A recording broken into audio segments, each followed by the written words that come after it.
жол көрінбей қалды туғандар. Бүгін ертең шықпайды қойғанға жақсы ғой деймін. Адамды қырағыла.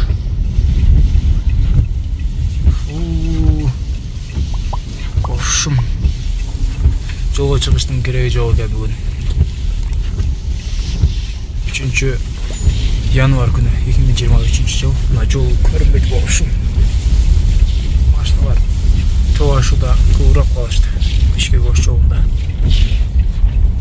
Тағы тартайынсын.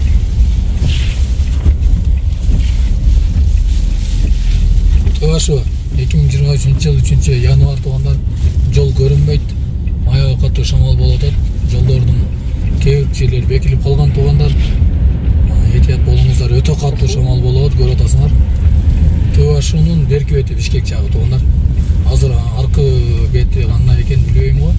Машиналар тоқтап қалады уже. Жол көрінбейді. Тақыр тұманнан дағы өте күшті болды. Фурга болды, түсіндіріп айтқанда.